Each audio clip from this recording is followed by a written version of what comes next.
उस अंधेरे कमरे से राहुल ने कई बार अपनी माँ को पुकारा, लेकिन कोई जवाब नहीं मिला। उसे समझ में आ गया था कि शायद वो घर में बिल्कुल अकेला है। राहुल को अब थोड़ा डर लगने लगा था। अचानक राहुल को एक कमरे से हल्की रोशनी नजर आने लगी और किसी की हंसी की आवाज भी सुनाई पड़ने लगी। राहुल दौड़कर अपने कमरे में पहुंचा तो देखा वहां एक पीली मुलायम फर वाली अजीब सी दिखने वाली गुड़िया रखी हुई है, जिसकी आंखों से अजीब सी रोशनी बाहर आ रही है। उस गुड़िया को देखकर राहुल की चीख निकल गई थी। तभी गुड़िया की पलकें झपकी और राहुल को अपना नाम सुनाई दिया। राहुल, डरो मत, आओ मेरे पास, खेलो मेरे साथ। मैं जानती हूँ तुम मुझे बहुत पसंद करते हो।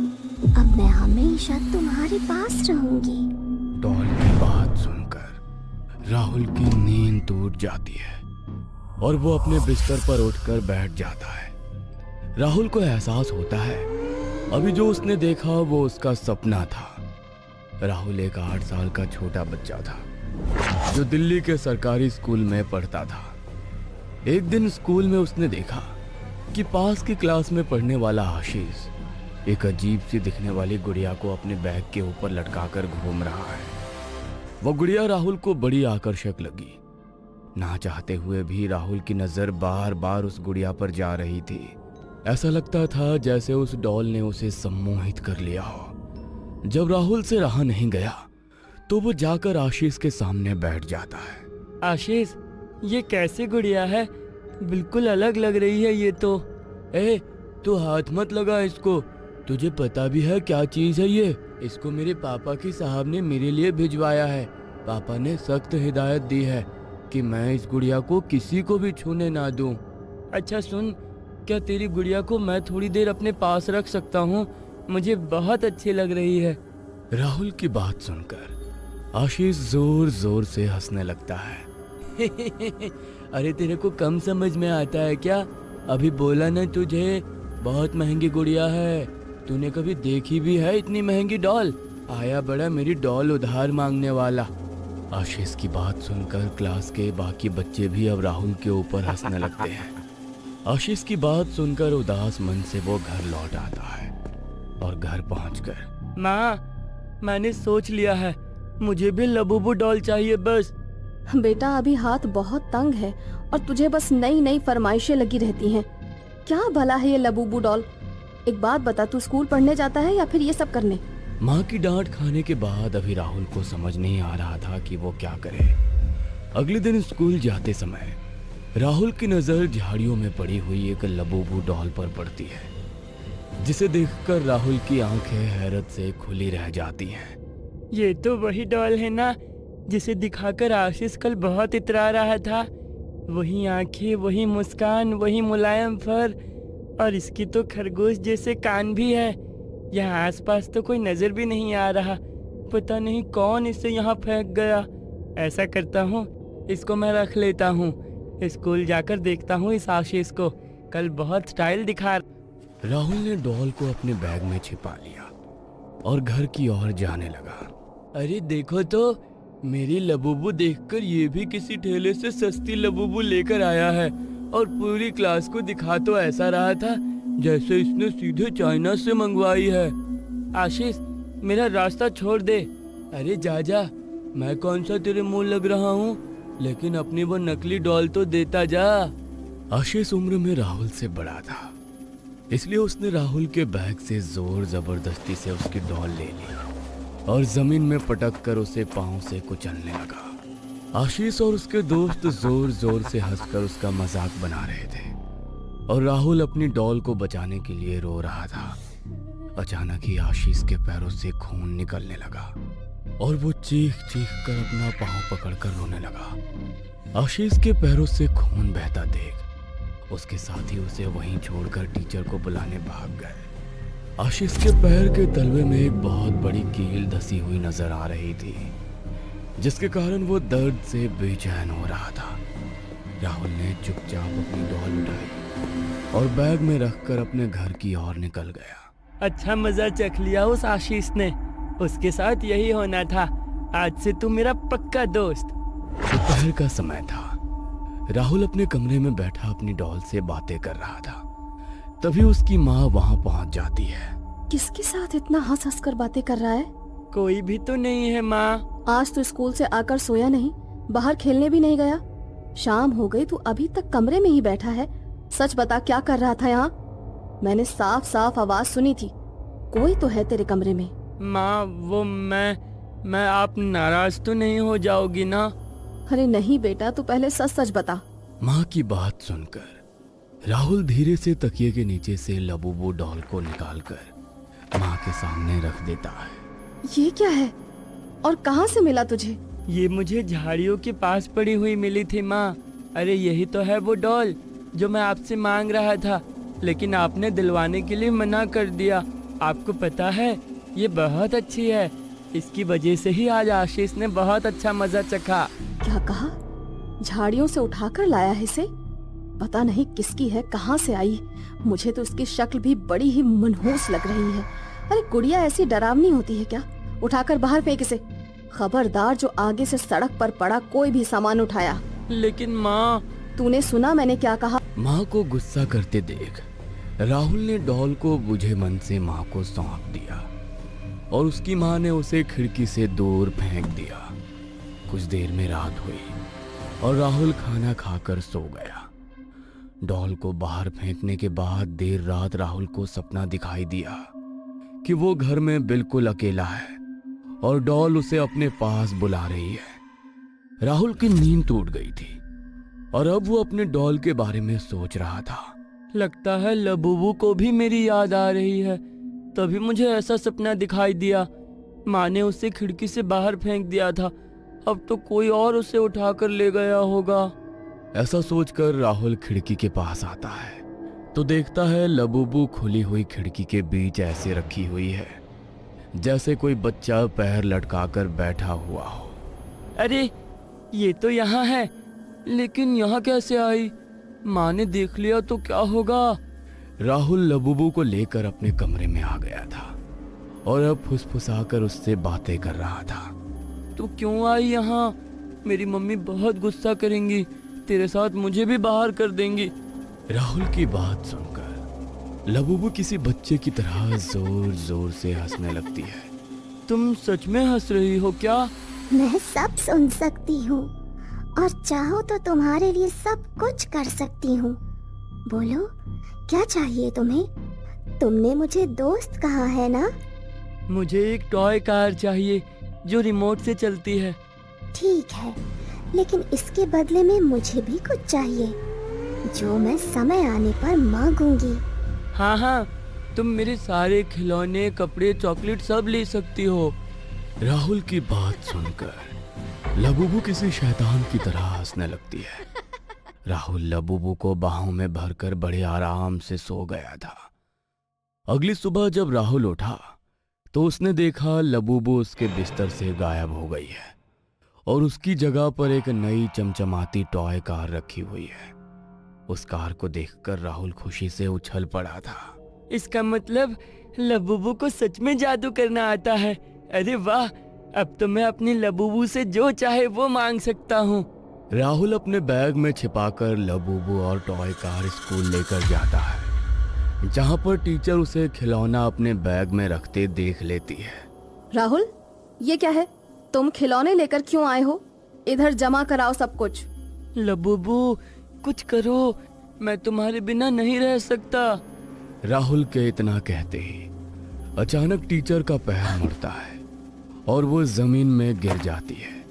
टीचर दर्द से कराह रही थी। शायद उसका पैर फ्रैक्चर हो गया था, जिसके कारण स्कूल की जल्दी छुट्टी कर दी गई। ये सब तुमने किया था क्या? अरे तुम्हें ऐसा नहीं करना चाहिए था। राहुल के सवाल पूछने पर लबूबू किसी राक्षस की तरह जोर जोर से हंसने लगती है। शाम के समय बोलो आज क्या चाहिए तुम्हें? मुझे अच्छे अच्छे कपड़े चाहिए। ठीक है, उसके बदले में तुम्हें अपनी किताब मुझे देनी होगी। अब से तुम स्कूल नहीं जाओगे। क्या? लेकिन क्यों? मैंने आज तक तुम्हारे लिए इतना कुछ किया, अब तुम्हारी बारी। राहुल ने अपनी किताबें लाकर लबूबू के पास रख दी। कुछ देर बाद राहुल की किताब गायब हो गई थी और राहुल का व्यवहार भी थोड़ा अलग सा दिखाई देने लगा था। जल्दी से अपना बैग लाओ, कल स्कूल जाना है ना? मैं स्कूल नहीं जाऊंगा। क्यों नहीं जाओगे? कहा ना नहीं जाऊंगा। जाओ अपना काम करो। राहुल की मां ने देखा कि उसका व्यवहार बदला हुआ नजर आ रहा है। गुस्से से उसकी आवाज कपकपा रही थी और आंखें लाल हो गई थी। राहुल की मां वेदिका समझ नहीं पा रही थी कि आखिर उसे हुआ क्या है। कुछ देर बाद वो कमरे की सफाई करने लगती है तो उसे वहां नए कपड़े, खिलौने, जूते वगैरह नजर आते हैं। ये सब कौन लाया तुम्हारे लिए? क्या चल रहा है ये सब? इससे पहले कि राहुल कुछ कह पाता, अचानक रसोई से तेज दुर्गंध आने लगती है। वेदिका रसोई में जाकर देखती है तो गैस का पाइप टूटकर नीचे पड़ा हुआ था और लगातार पूरी स्पीड में गैस बाहर आ रही थी। किसी तरह वेदिका गैस को बंद करती है और तभी उसे दीवार पर खून से सने छोटे छोटे पंजे के निशान दिखाई देने लगते हैं, जिसे देखकर उसकी चीख निकल जाती है। कुछ तो है यहाँ पर जो मुझे डराने की कोशिश कर रहा है। ऐसे कैसे अचानक गैस का पाइप कट गया और फिर वो निशान? इधर वेदिका अपने कमरे में करवटें बदल रही थी। डर के मारे उसका पूरा शरीर पसीने से भीगा हुआ था। वो नहीं जानती थी कि अगली सुबह एक नई अनहोनी लेकर आएगी। अगली सुबह राहुल के बिस्तर पर रखा हुआ था एक वीडियो गेम और पास में ही एक छोटे बच्चे की हैंडराइटिंग में नोट लिखा हुआ था। मुझे भूख लगी है। तुम्हारे वीडियो गेम के बदले आज मैं एक चीज खुद से चुन रही हूँ। वो है तुम्हारा पालतू बनी। चिट्ठी पढ़ते ही राहुल के हाथ कांपने लगे और उसकी आंखों से आंसू गिरने लगे। वो बनी बनी चिल्लाता हुआ हॉल में आया तो देखा बनी का खून से सना लथपथ शरीर वहां पर पड़ा हुआ था। उसे देखकर सच में ऐसा लगता था जैसे किसी जंगली जानवर ने उस पर हमला करके उसे मार डाला हो। राहुल की चीख सुनकर उसकी मां दौड़कर वहां आती है तो सामने का नजारा देखकर उसके भी होश उड़ जाते हैं। ये कैसे हुआ? घर के सारे खिड़की दरवाजे बंद थे ना? माँ, वो ये सब उसने किया है। किसने? क्या बोल रहे हो तुम? वो डॉल जो मैं लेकर आया था उसने ही बनी को मारा है। क्या बेकार की बातें कर रहे हो? वो गुड़िया तो मैंने घर से बाहर फेंक दी थी ना? हाँ, लेकिन वो वापस आ गई थी। मेरी बात पर यकीन करो, अभी भी वो मेरे कमरे में ही है। मैं आपको अभी दिखाता हूँ। राहुल दौड़कर अपने कमरे में जाता है तो देखता है कि लबूबू इस समय उसके कमरे से गायब हो चुकी थी। तेरा दिमाग ठिकाने पर है? देख रही हूँ पिछले कुछ दिनों से कुछ ज्यादा ही अजीब हरकतें कर रहा है तू। राहुल चाहकर भी अपनी माँ को समझा नहीं पा रहा था कि ये सब लबूबू के कारण हो रहा है। अगले कुछ दिनों तक वेदिका के साथ घर में लगातार डरावनी घटनाएं होने लगी थीं।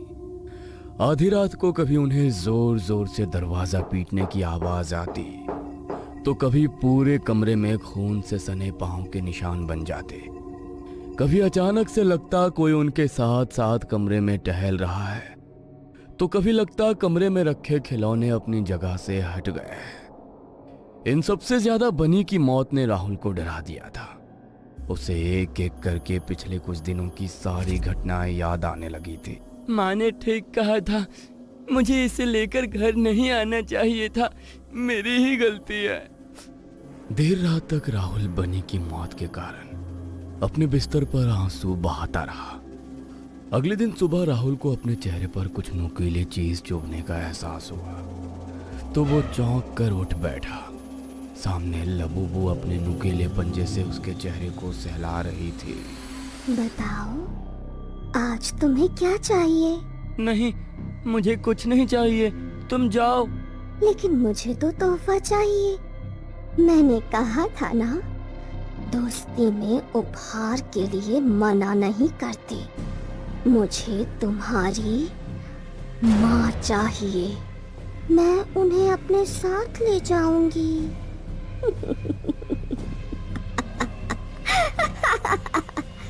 नहीं नहीं, तुम ऐसा नहीं कर सकती। मेरी माँ सिर्फ मेरी है। ये देखो, मैं तुम्हारे लिए साइकिल लेकर आई हूँ। जाओ अपने गिफ्ट से खेलो। लबूबू की बात का जवाब दिए बिना राहुल दौड़ते हुए अपनी माँ के पास जाता है और रोते हुए उन्हें सारी बातें बता देता है। मुझे ऐसा लग रहा है हम चाह कर भी इस लबूबू से पीछा नहीं छुड़ा पाएंगे, क्योंकि ये कभी भी कहीं से भी प्रकट हो जाती है। तुम रुको, मैं अभी इसके ऊपर पेट्रोल छिड़क कर आग लगाती हूँ, ताकि ये फिर कभी हमारे घर में लौट कर ना आ सके। वेदिका पेट्रोल छिड़क कर जैसे ही लबूबू के ऊपर माचिस की तिल्ली लगाती है, लबूबू वहां से गायब हो जाती है। हम उसे कभी नहीं हरा पाएंगे माँ। वो बन्नी की तरह आपको भी मार डालेगी। मेरी बात ध्यान से सुनो, वो तुम्हारी दोस्ती में बंधी है। तुम उससे कहो तुम्हारी दोस्ती खत्म, शायद ऐसा करने से वो चली जाए। कहाँ हो तुम? मेरे सामने आओ। अचानक लबूबू हंसते हुए वहां प्रकट हो जाती है। तुम मेरी दोस्त हो, इसलिए रोज मेरे लिए तोहफे लाती हो, लेकिन अब मैं तुमसे अपनी दोस्ती तोड़ता हूँ। आज से तुम मेरी दोस्त नहीं। मुझे तुम्हारी दोस्ती और तोहफे नहीं चाहिए। जाओ यहाँ से, फिर कभी लौटकर मत आना। राहुल के इतना कहते ही लबूबू का शरीर पिघलने लगता है और वो जोर जोर से चीखने लगती है। ये क्या किया तुमने? मेरी दोस्ती कैसे तोड़ सकते हो तुम? अचानक ही वहां तेज हवा चलने लगती है और एक जोरदार भूकंप का झटका महसूस होता है। वेदिका और राहुल जमीन पर गिर पड़ते हैं और जब वे वापस से संभलते हैं तब तक लबूबू गायब हो चुकी थी और उसकी जगह सिर्फ राख पड़ी हुई थी, जिसे गंगा जल में मिलाकर वेदिका नदी में प्रवाहित कर देती है।